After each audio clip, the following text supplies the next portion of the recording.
over half of their shots come from 3-point range, which is ridiculous. Arkansas has been shooting it a lot better, but they're low volume when it comes to the amount of 3-pointers that they take.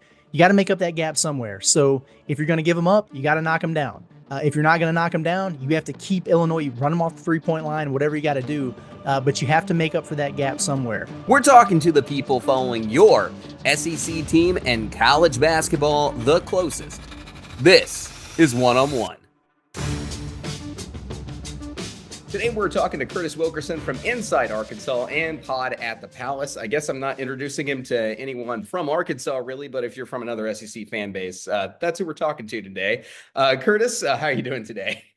I'm doing great, man. Appreciate you having me on, and looking forward to talking some Razorback hoops. Absolutely. You guys are killing it over there, by the way, at Inside Arkansas. What'd you get, like 7,000 subscribers in like 2 months? Is there something like that? Something like that. Yeah, it's been a whirlwind. It's been crazy, but it's been a really good time. I think one thing you can definitely say about the Razorback fan base is they're passionate, and there's never too much content for these people to consume. And it's been a wild ride between the roller coaster of a football season and obviously, the beginning of the John Calipari era with Razorback basketball. It's been nuts. Absolutely. Yeah, no, trust me, I've seen the wave from Arkansas fans quite a bit on my own channel as well. They're extremely passionate fan base. But you know what? Let's talk about some ball today. That's what we came here for. So Monday, Arkansas committed crimes against humanity against Maryland Eastern Shore. Massive blowout, confidence building win for the Hogs. And it was reassuring to see them deliver a grade A butt kicking. It really was. But what were your takeaways from that game on Monday as we head toward Illinois here? Yeah, I mean that's exactly what Arkansas needed, and it's exactly what they haven't done so far. And some of these mid-major, low-major teams that Arkansas has been playing are built a little bit different. Little Rock, who the Razorbacks beat by a dozen, it's a team projected to win their league. Troy is a team that's they won 20 games last year. They brought 12 players back. And so some of these teams, Lipscomb, obviously another one, they're tricky. They're not your typical mid-major. But Arkansas has been doing this thing where they play with their food, for lack of a better term, build up a 14, 16, 18-point lead, and you kind of have a decision to make. It's that fork in the road. Are you going to blow them out and win by 30, get the walk-ons in, have a fun little day at the office? Or are you going to take your foot off the gas, let them get back into a game, and it's a little bit closer than you'd like it to be? And they've been doing the latter there. Different story against Maryland Eastern Shore. Obviously, that's a team that struggled a lot. I think they were 359th out of 364 in KenPom coming into the game. But you can do one of two things, right? You can beat them soundly the way that you should, or you could just kind of mess around and probably win a game like that by 30, 35 and, don't feel really good about the way that you played. But they did all the right things. Had turnover problems against Little Rock the last time out. I think they had 19 turnovers in that game, only 4 against Maryland Eastern Shore. Got the assist up to 23. That's a good sign. Arkansas started really slow this season from 3-point range. They've been picking it up lately, and then 15 or 34. So kind of an explosion from that standpoint. Another thing that's good to see. And then really, you just had a couple guys who, Arkansas is really going to have to rely on this season. They're short on depth, right? It's this kind of the John Calipari way of building a roster all of a sudden is not having many guys.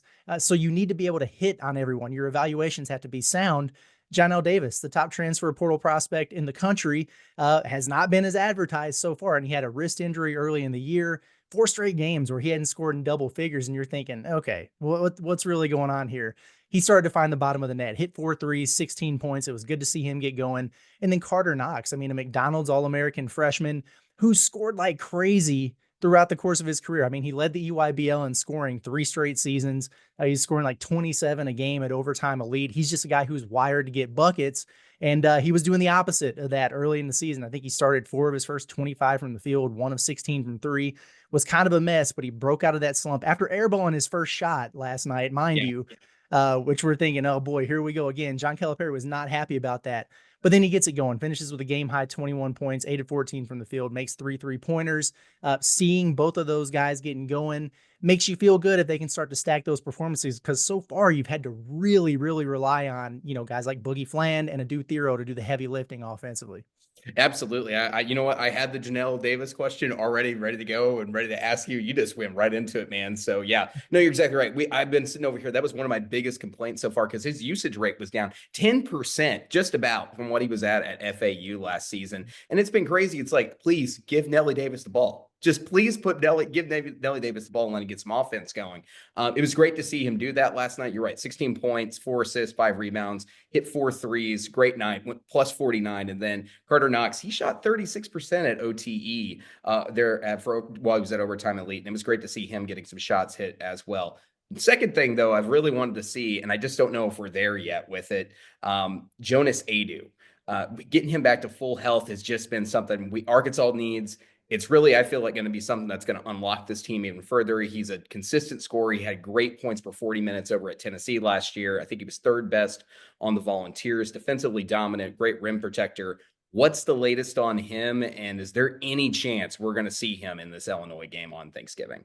There's certainly a chance, and it's been baffling to say the least. You're 100% right, and Arkansas has been down not just him, but Trevin Brazile also. So the front court has literally been Big Z and then Aidoo Thero playing some small ball center. It's been wild. You got Trevin Brazile back against Maryland Eastern Shore. It was good to see. 12 minutes, get some cardio, man. Get your lungs back under you and your legs back under you, and see if you can build from that. But yeah, Jonas Aidoo is really the X factor. It was such a big pickup for Arkansas when they got him. You mentioned all the things he did at Tennessee. He was all SEC last season. He was all SEC in the preseason.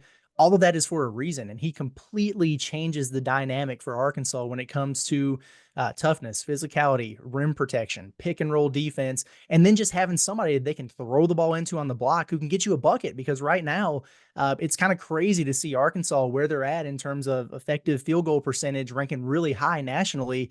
And they're doing all that without getting any easy buckets on the block. And Jonas Aidoo changes that. So he was hurt throughout the course of the summer, lower body injuries, walking around in a boot. So it was kind of in and out of practice throughout the preseason. We still don't know exactly what the injury is. They're playing very coy from that standpoint, which, hey, to each their own. But he got back in there after a couple games, and he just didn't look right. I think he was playing, 5 minutes here, 8 minutes there. And we've seen what Jonas Aidoo can do. And it was a situation where he wasn't moving well. It was almost like he couldn't jump up and touch the rim. Something wasn't right. And so John Calipari shut him down. He said, hey, what he had going on, he's healed up, but he's still only about 75% back. So they gave him a couple weeks. And I know he's been ramping things back up. I thought that there was going to be a chance that we would see him against Maryland Eastern Shore. We didn't. So I think there's a chance that we see him against Illinois on Thanksgiving. The question is, if you do get him, do you have the version that was out there early in the season, or do you have the real Jonas Aidoo? Because there's a big, big difference between the two. There's a huge difference, and that 5 minutes that he was given a game was just, I know exactly what you're saying. It was not him. I think Cal even said that he was hurting a little bit, and like from the injury and him getting back, just not having like being full game reps and everything else. But yeah, I'm anxious to see Jonas Aidoo's back. Fingers crossed in that one, for sure. All right, so we do know that Illinois and Arkansas have a mutual opponent that they played, and Illinois just kicked the crud out of Little Rock the other night. I don't think transitive wins or score differentials mean that much in basketball at the end of the day. But Curtis, what can you kind of tell us about this Illinois team, because they looked darn good last night? They're really, really good. And it's so interesting because they've been good, but it's just a completely revamped team this year. I mean, Terrence Shannon's off to the NBA, and they had a couple. Dane Danger, the big man, is transferred to Memphis. He's out of there. They've had other guys who were big pieces of that roster who have moved on, and they've completely revamped it. There's a heavy international flair, which is interesting because those guys are super talented. In a lot of cases, they're very experienced. They played professional ball overseas, but you haven't seen them, so you don't know what to expect. Well, those guys have been very good. They've got a star freshman in Will Riley, and they did some good work in the transfer portal going and getting Trey White and Kylan Boswell there in the backcourt and on the wing to kind of even some things out. When they get going offensively, they're tough to stop. They are tough to slow down. You look at them, and they're rebounding 40% of their misses. So Arkansas is going to have to box out heavily. That's been an area of emphasis for them while they've been shorthanded in the front court. So it looms large. They're only shooting 33% from three, but 52% of their shot attempts are coming from beyond the arc. That's insane. That's one of the top marks in the country. So a team that is really getting it done in a lot of ways. I love their point guard, number 32, Jonas. I hope I said that right. If I didn't, well, sue me. But 6'6", man, and when he gets going in the ball screen, he makes good decisions. He makes plays. They're really good. They got 4 guys averaging in double figures. And offensively, I've been super, super impressed with Illinois. But then you look at defensively, you look over at KenPom, and they rank even higher in defensive efficiency. And I don't know if it, and the same could be said about Arkansas, I guess, in fairness, but are they that good defensively? Or are they kind of feasting on lower level opponents? Because the one team that they did play was Alabama, who scored 100 on them. They also played Ole Miss in an exhibition game. Ole Miss beat up on them pretty heavily, kind of blew them out in that one. So against the higher competition, it hasn't translated yet. Doesn't mean anything when it comes to Thursday, but it's going to be interesting to see how they hold up on that end of the floor against an Arkansas team that's shown to be pretty good on both ends as well. Yeah, no, for sure. And you're right about KenPom. This is that weird time of year where it likes to lie to everybody. Like Yep. it's not quite perfect yet. It's still got all that data from like 5 years past. And you're right. They're feasted on teams. It's been weak other than that Alabama game so far. But we also saw that team put up a ton of points against them as well. And I'm with you. Will Riley's a stud. He's an absolute weapon. And then, of course, I'm going to bring it up because CBS is not going to stop talking about it. So Razorback fans just need to buckle in for this right now. They also have their own 7-foot Croatian on this Illinois team. Can you tell us about, I'm going to call him Little T because he's 4 minutes younger than Big Z, as it turns out. Zvonimir Ivisic, twin brother playing for Illinois. Yeah, unreal how this is has kind of worked out here. How did Calipari not get both of them? Like, I'm just saying, like, that's a story I want to know too. Well, the interesting thing about that is we asked Chin Coleman, assistant coach, came and did the press conference last night after the game, and we asked him, "Hey, did you recruit Tomislav? Like, did you recruit Bro? Were we trying to get both of them on this roster?" And he said no. He said that Zvonimir was the one that they really targeted. They liked his skill set at the time. The other Ivisic, Tomislav, was kind of on a different path. I know he's played, some professional routes over there as well. And they liked what they had in Big Z, and that's who they pursued. So they didn't recruit him, they didn't offer him, and that's very interesting to me. And now, obviously, they're going to be guarding each other in this game, and I almost wonder what this looks like to be, like you said, separated by 4 minutes or whatever it was, and to both be, 7'2" and just huge, and Shoot a little bit from outside, can similar shoot a game. little bit from outside. It's very interesting. I would say that Tomislav over at Illinois, he is a little bit more of a traditional big. They can post him up a little bit, and he can work on the block better, I think, than Zvonimir can at Arkansas. He's really, really good in ball screen and roll, whereas you see Big Z at Arkansas, he's better at pick and pop actions there. So he's a little bit more finesse, whereas his brother might be a little bit more physical. But I just wonder, like these two guys grew up together. They played so much together against each other, in the backyards. I wonder if they just know each other so well that they're going to kind of cancel each other out in this game. And if that's the case, it's probably good for Arkansas. What worries me about it is I know that Tomislav is so good with that point guard that they have in ball screen action. They'll just run it to death until they get the matchup or the look that they want. And Big Z at Arkansas, his biggest weakness is being in ball screen defense. So I just wonder what that looks like, especially when we don't know about the status of Jonas Aidoo and even how Trevin Brazil will be able to increase his minutes either. Yeah, no, for sure. And you're right. The Jonas Aidoo thing is an absolute mystery for sure. I just went here wondering, like I know how me and my brother played basketball growing up, and occasionally how it ended in the I'm going to say fist fight every now and then. Any chance? No, I'm kidding. That's not going to happen at all in the middle of this game. But no, you're right. It's a funny story. I think it's great. And like I said, CBS is not going to stop talking about it on Thursday. But you're right. The games are very, very different. And I do agree. Like 100%. Tomislav's game is a little bit more in that post, and he has that role defined totally different than how Z kind of plays it with a lot more 3-pointers landing for him. All right, so I looked on KenPom this morning. This game's normally just about a coin flip with advantage Illinois in this one by like 3 or 4% is what it was at this morning. What are your keys to the game for Arkansas if they want to pull out a victory here?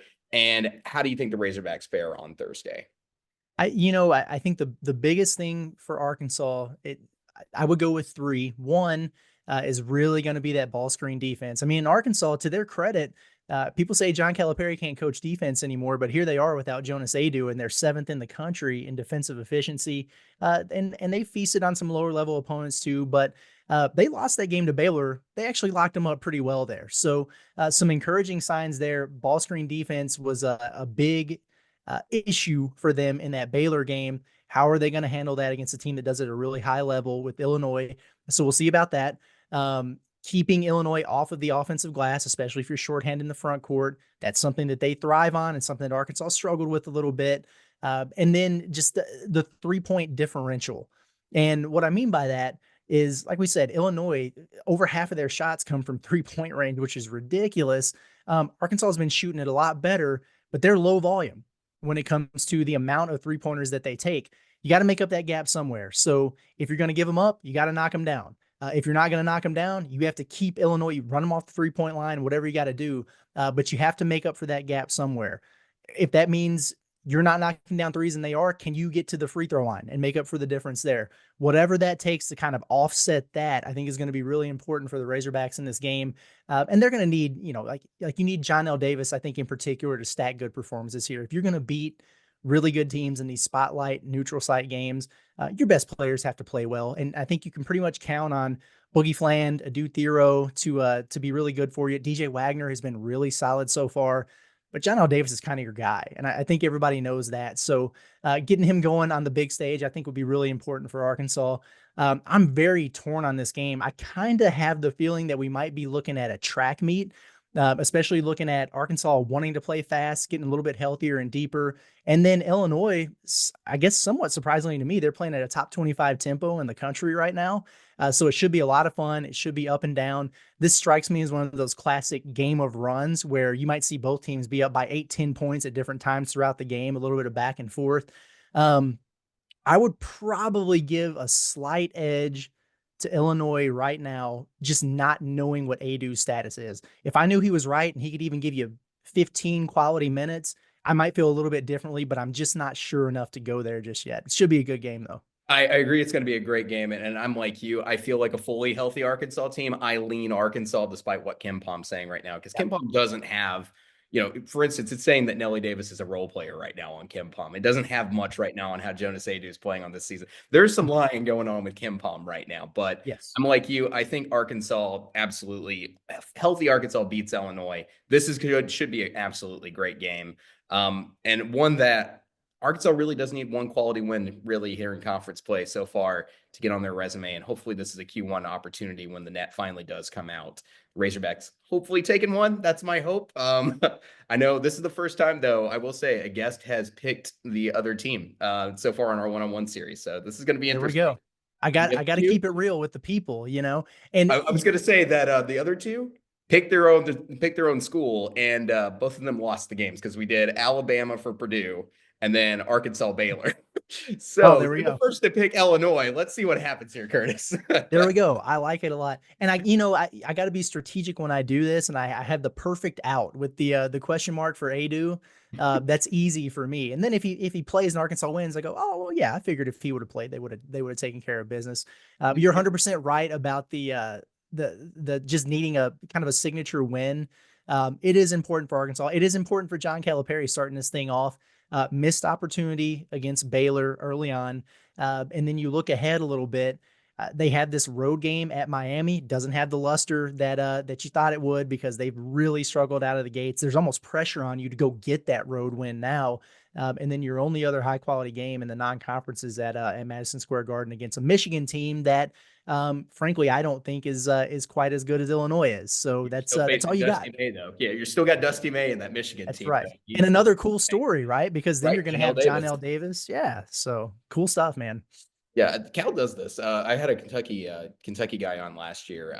Tristan Ferris from Sea of Blue came onto the show. He was previewing Kentucky with me last season. I don't know how, but Cal figures out all these ways to schedule where he has great underlying stories throughout the entire non-conference. It's incredible. I love it. Super interesting. Yeah.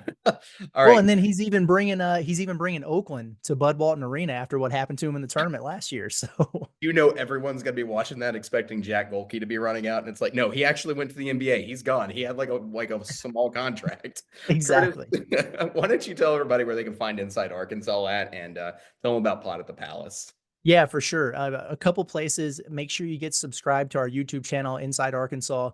That's where we have a ton going on. The Pot at the Palace, that's my basketball show that we have. You can find it right there. Everything we got going on with Razorback football, Pot of that nature, all on that Inside Arkansas YouTube page. And then we have all of that content as well as written content over at our website, insidearkansas.com. If you are a Razorback fan, it's a really good resource for you. So make sure you check it out. Absolutely, guys. I actually listen to their show quite a bit. Love Pot at the Palace. Listen to my car every day on my 40-minute commute to work. Whew. It's pretty great. Yeah, no, I got a long one, man. It's a long drive, but as a basketball junkie, it's great to have something out there. And especially for one that, I'm an alumni of that school. It's great to listen to every day. So check them out. Guys, if you have not already, please like and subscribe to the Hoop Southbound Show. We greatly appreciate it. And until next time, we will catch you soon. Give us your comments on the game this week. And then also, Maddie and I will be back next week doing our SEC and ACC challenge preview. We'll be doing content all week for that. Thanks, Curtis, again, and we'll catch you guys soon.